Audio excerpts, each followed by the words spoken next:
संसद के विशेष सत्र में महिला रिजर्वेशन बिल पास हुआ। महिला आरक्षण विधेयक पर ऐतिहासिक मुहर लगने के साथ ही संसद का विशेष सत्र भी खत्म हुआ। नहीं खत्म हुआ तो वो था महिला आरक्षण विधेयक पर विपक्ष की कमियां गिनाना। कोई इस बिल को खोखला कह रहा है तो कोई झुंझुना बता रहा है। अब इस पर राजनीति जोरों पर है। वहीं महिला आरक्षण विधेयक और यूपी में 2024 लोकसभा चुनाव की तैयारियां जोरों पर हैं। पक्ष विपक्ष लगातार बयानबाजियां कर रहा है। इन सबके बीच उत्तर प्रदेश की ग्राम विकास राज्य मंत्री विजय लक्ष्मी गौतम से बात की हमारे वरिष्ठ संवाददाता पंकज तिवारी ने। क्या कुछ कहा मंत्री ने, आइए आपको सुनाते हैं।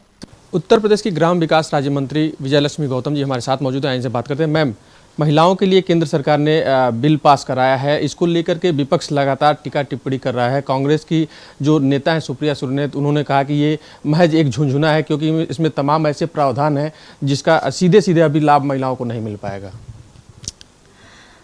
भारतीय जनता पार्टी जब से इस देश का नेतृत्व कर रही है, अटल जी के समय में भी और आज भारतीय जनता पार्टी के यशस्वी प्रधानमंत्री आदरणीय नरेंद्र भाई मोदी जी 2014 से जब से आए हैं, तब से देखा है आपने कि महिलाओं का किस तरह से विश्वास जगा था भारतीय जनता पार्टी पे।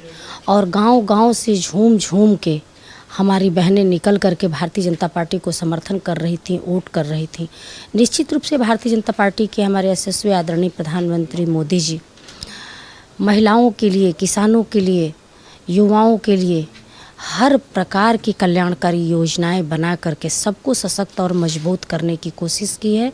हमारी महिलाएं देश की आधी आबादी हैं। जब तक किसी भी गाड़ी का दोनों पहिया समानांतर ना चले, तब तक उस देश का उत्थान और विकास करना संभव नहीं है। और ये आरक्षण बिल बहुत समय से लागू था, लागू होने वाला था, लेकर के लोग आए भी थे, लेकिन वो सिर्फ महज जो जिनकी आप बात कर रहे हैं, कांग्रेस पार्टी जो इस बात को कह रही है झुंझुना, वो खुद ही झुंझुना दिखा दिखा करके और 65 साल तक लगातार उसने राजनीति की। महिलाओं को छला, किसानों को छला, युवाओं को छला, सबके साथ उन्होंने धोखेबाजी की। आज इस देश के यशस्वी प्रधानमंत्री, मजबूत प्रधानमंत्री इस देश के इस आरक्षण बिल को लागू किया है और निश्चित रूप से इस बिल से हमारे देश की आधी आबादी सशक्त और मजबूत होगी।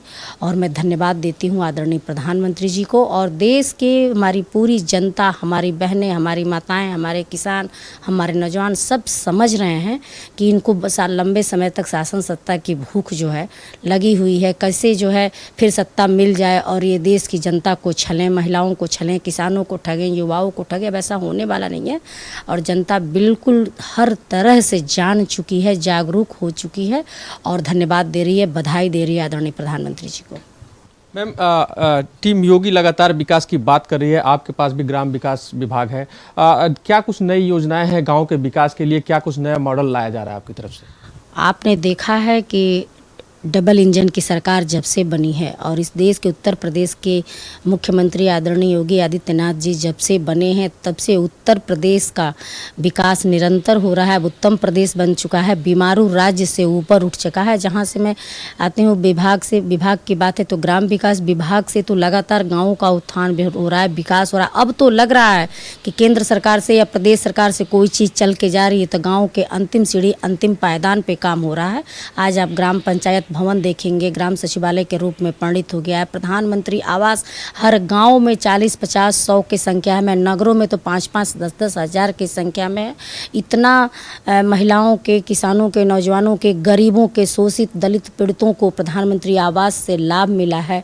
और पेंशन योजना चाहे विधवा हो, चाहे निराश्रित हो या विकलांग हो, अब उनको मांगने की ज़रूरत नहीं। सत्ता के हमारे सभी मुख्यमंत्री से लेकर के डिप्टी सीएम हों, चाहे हमारे सहयोगी जितने मंत्री हैं, सभी जाकर के कल्याणकारी योजनाओं के बारे में कह रहे हैं। आज इंफ्रास्ट्रक्चर गांव में जाकर देख लीजिए, नालियां देख लीजिए, साफ सफाई देख लीजिए। ग्राम विकास पूरी तरह से गांव को सशक्त और मजबूत करने की ओर लगा हुआ है और स्मार्ट विलेज बनाने की तरफ बना है। जब तक देश का गाँव सशक्त और मजबूत नहीं होगा, आत्मनिर्भर नहीं होगा, तब तक जो है देश का संपूर्ण विकास संभव नहीं है।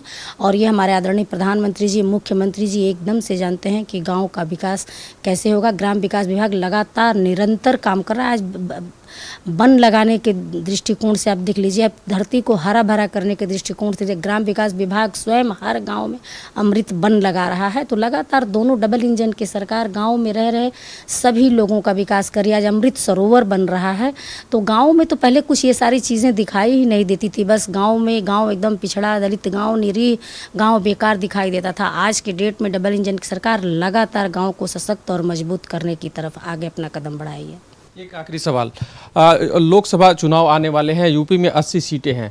देखा जाए तो विपक्ष का जो गठबंधन है इंडिया, इसमें सीटों को लेके अभी से लड़ाई शुरू हो चुकी है। समाजवादी पार्टी 80 सीट पे दावे ठोक रही है, तो वहीं कांग्रेस पार्टी की तरफ से भी कहा जाता है कि 80 सीटों पे उनकी तैयारी चल रही है। बीजेपी क्या कुछ तैयारी कर रही है इन 80 सीटों के लिए?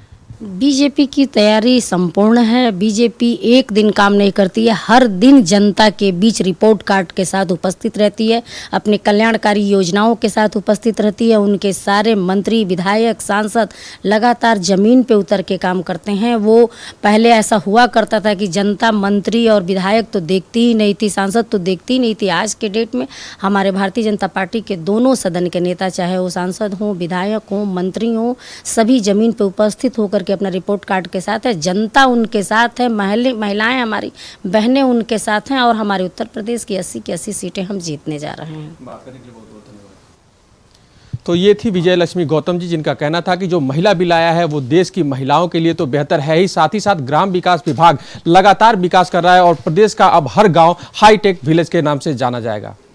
वीडियो जर्नलिस्ट हरिराम जी के साथ पंकज तिवारी, आज की खबर, लखनऊ।